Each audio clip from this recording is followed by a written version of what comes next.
21 News, your place for politics. This is Decision 2024. We are just 8 weeks away from Election Day, and on the heels of the presidential debate, this race is still neck and neck.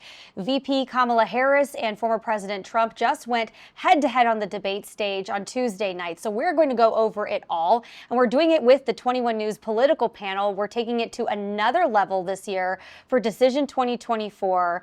Given the high stakes of this race, we are growing the political panel, expanding it, adding new voices in our local community, local voices that have a lot to say on the issues. So joining me here to go over it all on our new set, welcome here to the Decision 2024 political panel set. We have Mahoning County Democratic Party Chair Chris Anderson, Trumbull County Board of Elections member and former Lordstown Mayor Arno Hill, and 21 News Assistant News Director Justin Mitchell, who will be serving as a nonpartisan analyst on this panel in the weeks ahead of the election, which, as I said, just 8 weeks away. We are really getting close, and Tuesday night's presidential debate went into a variety of issues. We really covered a lot within that time span. Topics including the economy, which started it off, fracking, abortion rights, and more. Focus groups, polls that came out right after, including a CNN poll showing 63% of the debate watchers say that Harris outperformed Trump on the debate stage. Chris, Harris clearly did prepare. I'm wondering, from the local Democratic Party's perspective, how do they feel about her performance and what was said on the stage last night? Yeah, I mean, I think that voters around Mahoning County are incredibly excited about Vice President Harris. Last night we had close to 100 people at our headquarters, not only volunteering but also just there to watch the debate. I think that they would all share the same general sentiment that you do. That last night you saw someone who was incredibly well prepared and poised to take the job on day one. Versus, frankly, someone that sounded a bit like if one of our relatives was talking like that, we'd probably be having their mental fitness evaluated. So. And Arno, when you watched the debate last night, what did you think about Harris's performance and Trump's performance? You're a fellow Republican. What were you hoping to learn, and what did you take away? I could say that the debate was pretty much a draw. You could say that Kamala was better prepared for that, but both of them did a lot of deflection. When they were asked questions, they did not directly answer. One, hey, have you met with Putin? No, but when I talked to Zelensky, and each side has their definite agendas, I feel it was a draw. I won't give anybody more points over the other, but I'm more conservative, and a lot of the stuff which the former president had brought up, I can agree with. Maybe he went a little bit too strong on that, but he did make a lot of points. But you could tell Kamala was ready for the challenge. This was a chance for her to reintroduce maybe some of the ways that she stood on policies if people didn't know already. But she is currently serving in the White House. The economy is the top issue for likely voters. It was the first question of the debate night. They were asked if Americans were better off than they were 4 years ago. Harris was posed that question first.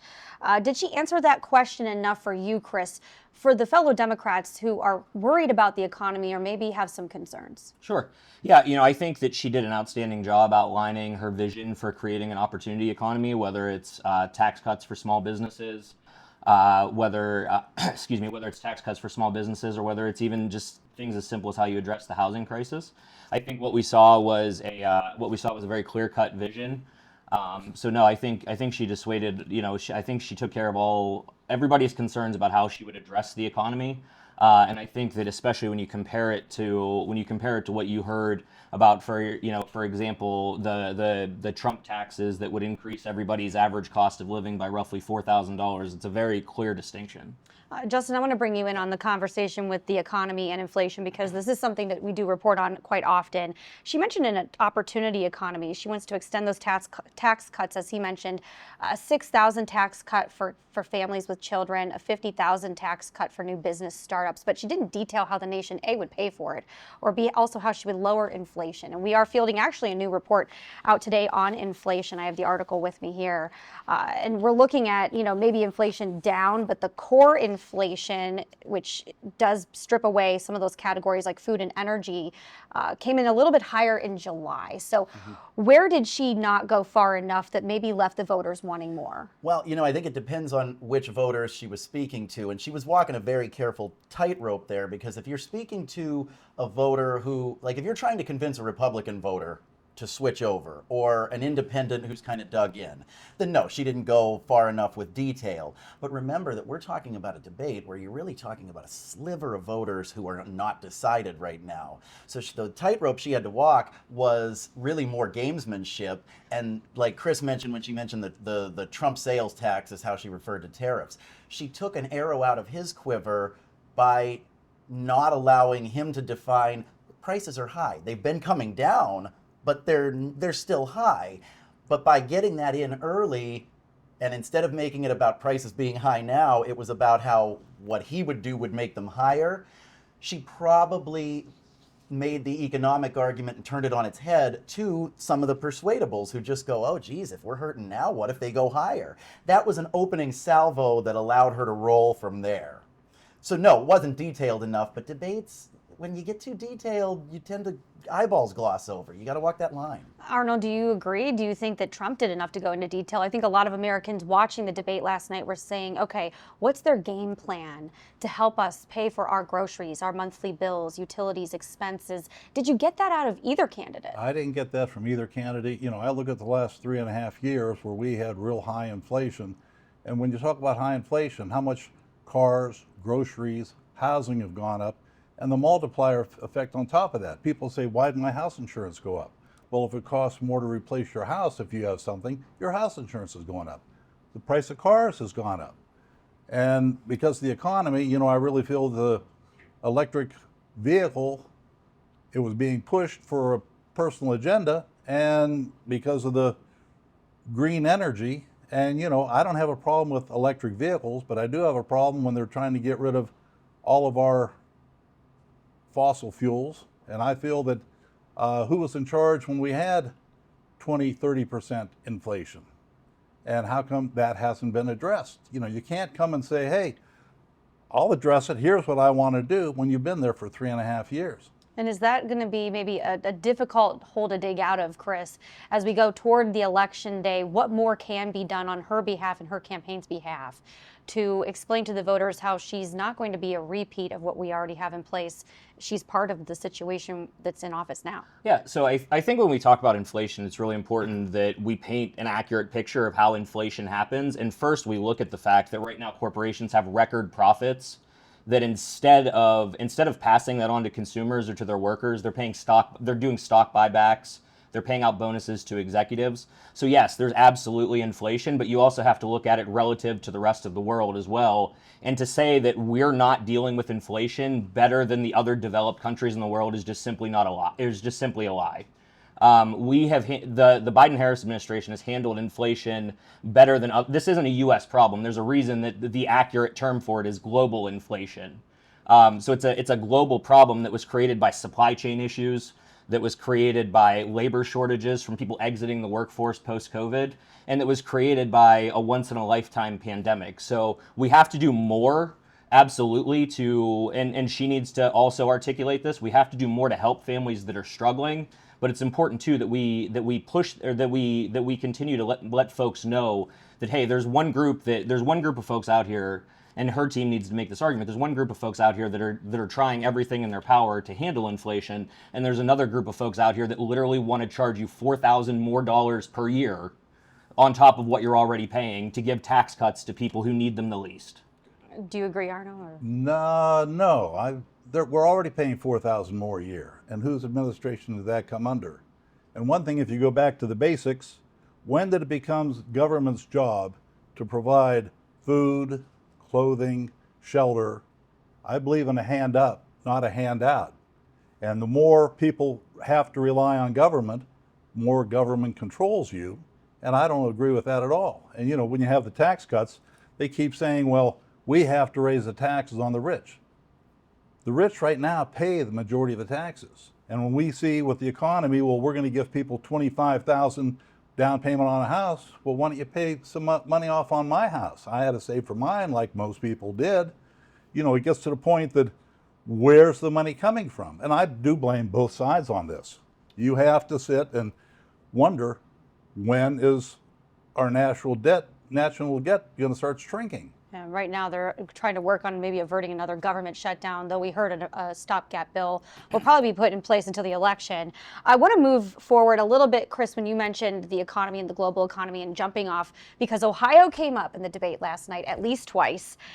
Whether the comments were accurate, we're still trying to dig through the details. Detroit Free Press has been doing some of that since last night. And we'll mention Springfield, Ohio, but that's a whole different subject. Trump said that he would build up the manufacturing sector, which did post a loss in the latest jobs report, but GM Lordstown plant closed while on his watch. Do you believe that he can keep that promise, knowing how the American auto industry works and the competition globally within that industry works when it comes to supplies, the supply chain? Did you have questions about how both candidates answered that, Chris? So I think it's important to note that we're talking about the same guy who said, don't sell your homes, I'm going to reopen the factories in Youngstown and Lordstown. Everything that he's talked about in manufacturing has not come to fruition. If you compare that to what we've seen under the Biden-Harris administration, we've seen expansions in manufacturing, especially in new age manufacturing, additive manufacturing. You see right here in Ohio that Intel is building a multi-billion-dollar facility so that we can produce semiconductors here. So the best way to look at that is to simply compare the track records. Arno, the plant closed. You were the mayor of Lordstown Correct. at the time. How do you really digest some of the comments that he made about the manufacturing sector, the auto sector, and the foreign competition? You know how those auto companies work. Those auto companies work on a 5 to 10 year plan. It wasn't just under Trump that plant closed. They did bring an LDM cells plant. We were the first one to get built. And nobody wanted to see that plant go. GM decided that was a market share, and they were trending toward electric vehicles. It wasn't Trump's fault that plant shut down. And we have succeeded in bringing some jobs back. And granted, they may not be quite as good as what the auto plants were, but everybody's been shutting down plants. And with all the competition between Hyundai, Kia, Honda, Toyota, you know, it's a tough market out there. That plant wasn't shut down because of Donald Trump when he says, don't sell your house. We've replaced a lot of the jobs. Now, I will tell you, years ago, Packard Electric had 12 to 14,000 jobs here. General Motors had 12,000 jobs here. Mm-hmm. Where are they at now? Packard has 600 to 800. General Motors is gone. And it's just the way, was it the business climate? Was it changed? A lot of it was because of the NAFTA, which was sent overseas to Mexico and the Pacific Rim. That's where a lot of the jobs went, and nobody wanted to see them go. But unfortunately, when the government, both parties, said, hey, you know, we got NAFTA, this is going to be great, a lot of our jobs left. And if you sit there and just start naming a lot of the businesses which have left, and they've left under both Republican and Democrat, Copperweld, Republic Steel, U.S. Steel, Ween, Van Huffel, they're all gone. And this valley here is tired of all the broken promises. We were promised by Bill Clinton a Pentagon payroll center back when he was trying to run. Where's our indoor NASCAR track? Where's our blimp factory? People get tired when we basically had one-party domination here in the Mahoning Valley, and now you have, it's still pretty split right now, 50-50, but you know, people said, I'm getting tired of all the broken promises which have come here, and I believe that's how Trump flipped Trumbull County in 2016, and I think that's why Trump barely flipped, but did flip Mahoning County in 2020. Justin, when you see the promises made, right, and our area, also Pennsylvania, really at the heart of some of these issues, in addition to Detroit, what do you think could be happening within each campaign to say, okay, we have to mention this, but is it enough? And is it dangerous to make some of the promises that weren't able to be kept through both administrations? Sure. We're seeing a very slow grow to the EV, and we're also seeing jobs disappear over the years. Sure, that really gets to the heart of where I think that the voters who were looking for something from Donald Trump last night, and why he did underperform even maybe expectations, is because you've seen it's a subtle shift. I think, she mentioned a few times, Harris mentioned a few times last night that it's the same old act from him. It's actually subtly different. In 2015, the act was bluster. It was big, big promises, kind of cartoonish. I mean, the big kind of I'm the only one who can fix this kind of things. But there were people, disaffected people like people in this valley who said, you know what, I want a disruptor and I'm going to take a chance on that. The message then was only I can help you. The message now is they're all out to get me. And so when you look at the primaries, state by state, after Nikki Haley dropped out, there were consistently 10 to 20% of Republican voters who kept voting for her. They were sending a message that they wanted to hear something policy-wise beyond they're all out to get me. And they were looking to see if he could deliver that last night. And partially to her credit, there were tripwires she set, but he took the bait every time. So he made this about, oh, my crowds are bigger, her crowds are smaller, all this petty stuff. There are people who are victims of those broken promises, and they were looking for more. And we also heard about Springfield, Ohio, as we were listening to some of the conversation. It went into something that actually we had received news alerts on about Springfield, Ohio needing resources because of an influx of immigration. And Trump had mentioned that he had saw on the news, on TV news, that there were some immigrants potentially eating pets, different animals. So I want to mention, and because I have looked into this since yesterday, that got a lot of play all over the social media, of course, but J.D. Vance was actually questioned about it right after the debate. He said that he's received many inquiries about Haitian migrants abducting pets. He acknowledged that it was possible all of these rumors could turn out to be false. The city manager says they don't have any credible evidence of that happening. When you report on, though, immigration, just this week, the state and the governor's office said they are going to send state resources to this community, which is a smaller community. So they need health clinics, vaccinations, health screenings, translation, etc. With this being another issue now coming into the Midwest, does that maybe change the subject for some local voters who may not have had that issue at the top of their radar? Is that concerning to either of you? It is to me, because I wonder how we are supposed to pay for people who are here illegally. And, we could say, yes, we want to be compassionate. We want to be able to help everybody in the world. But everything comes with a price. And these people are here illegally. That's factually inaccurate. None of these people are here illegally. They're Haitian refugees that were brought here by the federal government and our state agreed to accept. Not a single one of these people we're talking about is an illegal immigrant. Well, they were accepted by the state of Ohio. And if you listen to what their city manager and their mayor has said, their city manager has said the whole they're kidnapping my pets thing was just nonsense. And if you actually talk to PBS did a great piece about this, where they went into Springfield and they interviewed folks, for example, at the plant that works there. And the plant manager overwhelmingly said, I wish we had more of them because they're filling our labor gap and they work incredibly hard. So this is just, to quote Vice President Harris, it's the exact same playbook that we see over and over again of fear-mongering and trying to vilify people that look a little bit different than you. And to that point, and this is also building off of the point that I was making about where Trump failed to have a policy discussion here, because reasonable minds can have a discussion about allocation of resources Correct. surrounding immigration.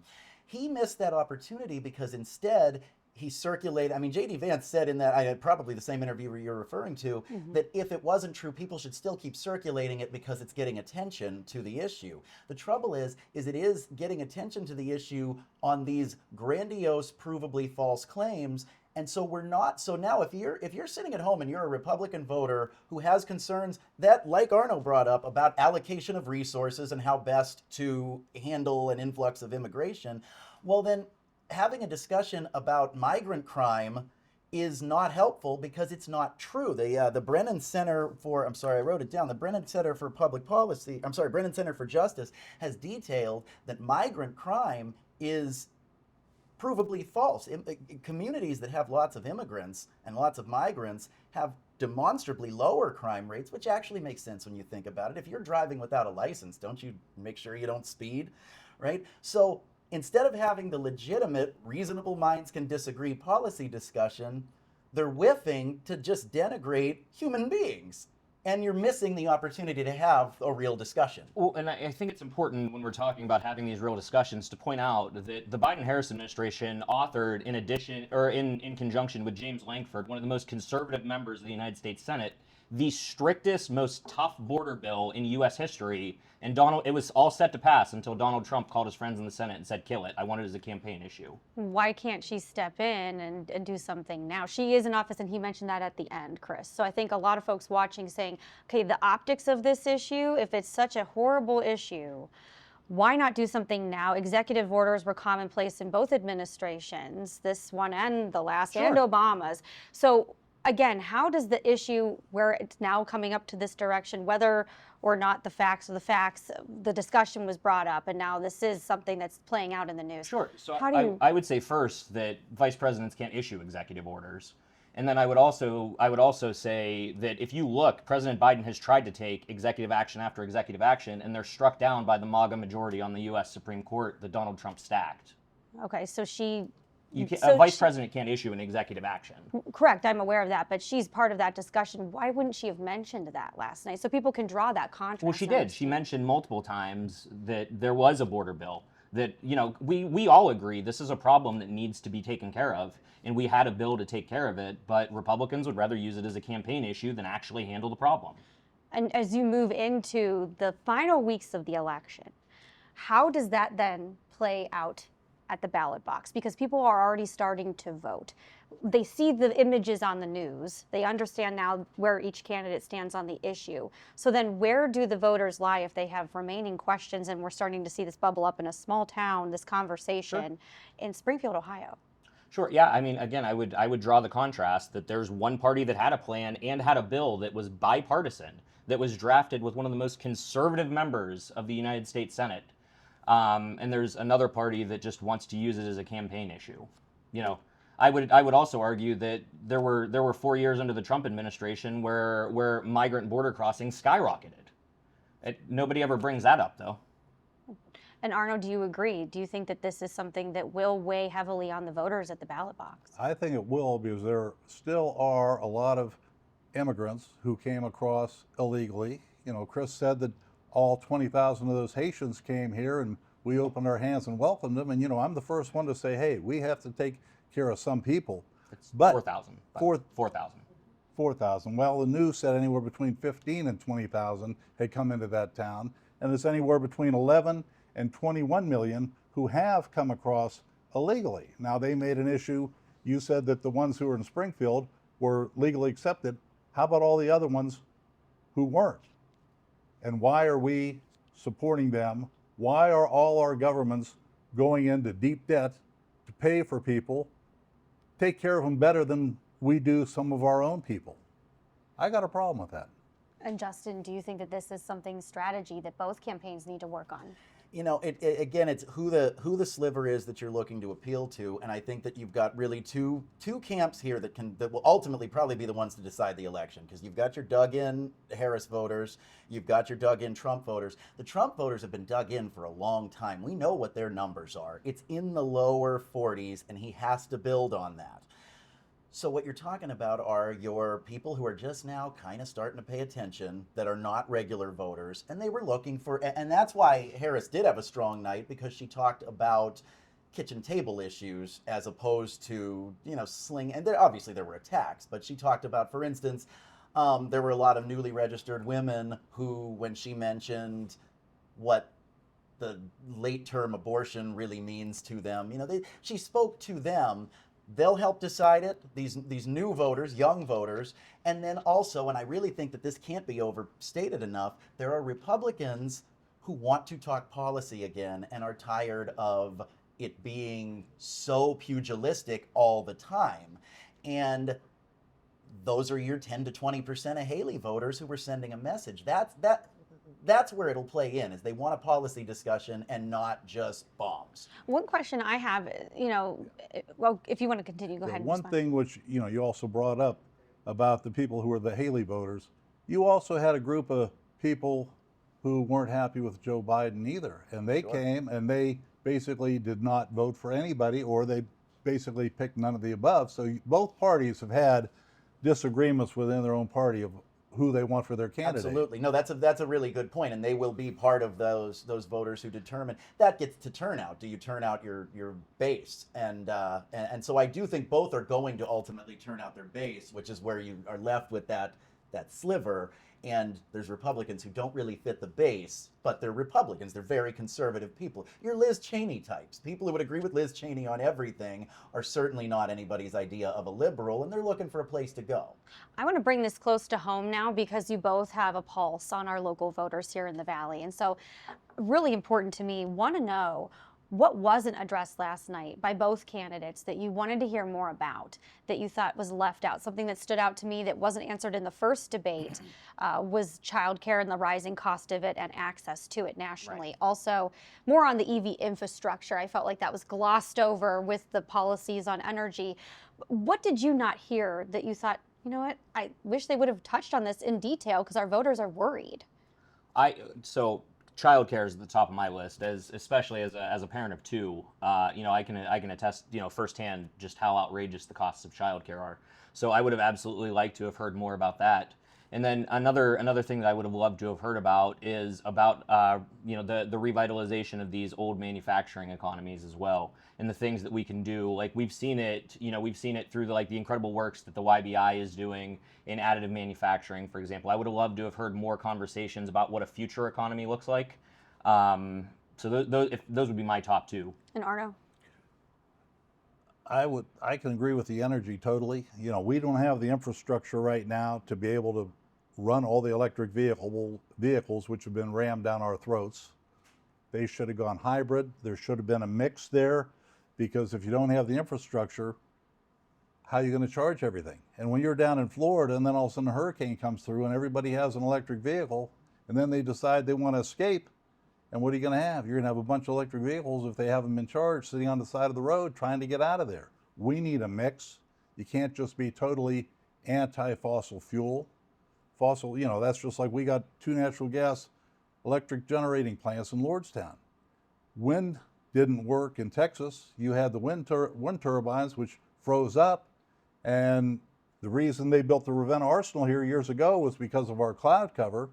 So, it's obvious that wind and solar won't work here. And if they decide that they want to go solar, they should put that on some brownfield projects rather than taking up perfectly good land. Get a brownfield project. Get someplace which has been mined. Go someplace which the land's virtually worthless and put it there. And that hasn't been looked at. And Justin, they talked fracking, not much in detail, Right. but was there something else missing last night from both of them? Well, I mean, we've talked a lot about what was missing from him. What I do think was missing from her, and I don't know, this might have been strategic because, as I said, when you go too far into policy, you can bore your voters when you're trying to convince them of things. But she has changed some policy positions, and when pressed on it, she gave fairly vague answers. And if I were sitting at home as an undecided voter going, I don't know, does she shift with the wind? I didn't get detailed answers there. Again, I don't know if that was by strategy or not. You mentioned fracking. I mean, she talked about her changed position on fracking, and she did give an answer. She said she's discovered that there's a way to make a transition, but that was it. There was no further, and there were other policy positions. And for that matter, I'd like to talk about the moderators a little bit. I think they did actually better than I've seen in most cases. But there were so many things that needed a hard fact check that there were more subtleties that did that fly out there, like shifting in policy positions, or just issues like The art of the follow-up. Sometimes that gets lost in a debate. And it gets really difficult when there are big things that need fact checked constantly, to pay attention to all the subtle things that also require more context. Well, I think that's why it's important that there are more debates, to be honest, so that you can go in deeper. For example, when we talk about energy, when we talked about energy, she said that, I would have liked to have heard a more detailed plan as well, because she did go into a little bit of detail and say that she believes we need a diverse mix of energy so that we're much less dependent on foreign oil. To quote Jed Bartlett, that's great. I love those sound bites, but what's next and what's after that? And that's why I think we need more debates, not less of them, so that we can continue to go deeper on both sides. Yeah, Real and quick- brownfield remediation is a great point too. This is something we've studied in our newsroom and are looking Right. to do some additional study on, because that's exactly where things like solar farms have a lot of potential. A lot of issues which get brought up, there's a lot of false statements which are never followed up on. Like, our oil production's up. Show me the proof. How many oil leases did the Biden administration cancel? They canceled the XL pipeline. They were trying to bring, I think they call them tar oils or sand oils from Canada and bring them down to our refineries. And a lot of these projects got canceled because of, they're saying it's bad environmentally. I think that, we need a good mix. I don't think you're ever going to get rid of fossil fuels. I can't see this where everybody wants to get rid of gas ranges, not everybody, but one group of people wants to get rid of the gas ranges. And it's just like when they were down in New Zealand years ago and they wanted to start taxing cows because of emissions. I mean, it's gotten to the point that you have a small sliver who's calling all the policies and everybody's jumping to that sliver of the society, and it's left Joe Bag of Donuts, the common guy, out of the mix. And one thing I want to bring up before we close out here, the latest Real Clear polling average, they are showing this race a dead heat. They had the latest numbers out through September 6th. So the numbers right now show, on average, Harris up with a slight lead of 1.1%. She has 48% versus Trump's 47%. He only leads in the New York Times Siena poll and one other. So was this debate a breakout moment? How could this affect the voters in your respective counties? And how much could it affect races down ticket? I'll start with you, Chris. Yeah, so I will start off by saying I haven't read a single poll since 2016. I don't ride the poll coaster. But what I will say is that the enthusiasm that Vice President Harris has generated at the top of the ticket is absolutely translating all the way down to the bottom ticket in races like Sherrod Brown, all the way down to our county seats. To the Ohio General Assembly. When folks come out to volunteer, they're not just volunteering for one singular person. They're helping everybody that has shared values. And Arno, what are you expecting out of the debate, and then also throughout Trumbull County when you look at that ballot on election night? If you look at the debate, I feel the debate last night was almost a non-starter. I will say that Kamala was much better prepared, but I will say that neither one of them gave too many definitive answers. They're all walking that fine line to try to appease as many people as they can. As far as Trumbull County, I talk to people at the party headquarters. They say they can't keep signs and things in stock because a lot of people are coming in. They're not happy with the direction it's going. Like I said earlier, Trump flipped Trumbull County in 2016. He flipped Mahoning, flipped Mahoning County in 2020. And I think the people are just tired of the rhetoric from both sides. And I really think that I think Trump has a good shot, and I can agree with Chris. I don't follow all the polls because the polls change from day to day, and from person who takes the poll. I mean, they flip-flop so much that, hey, I'm going to go out and vote. And right. And Justin, you mentioned a lot. They're just a snapshot in time, and this was a moment that might take some time to really shake out in some of the numbers, but we don't know because often those polls are just not accurate or not close. And I think if you look at it from the perspective of an undecided voter, if you are that sliver, as Justin points out, of undecided voters, if you look at it from that sliver to piggyback off of what Mayor Hill here said, Vice President Harris was incredibly prepared. She was incredibly prepared for the debate. She was incredibly prepared for the attacks that were going to come. I think that it's important, especially in the President of the United States, to be prepared versus just standing there screaming into the abyss. Yeah, and so far she said she will do another one. Trump said he's not sure.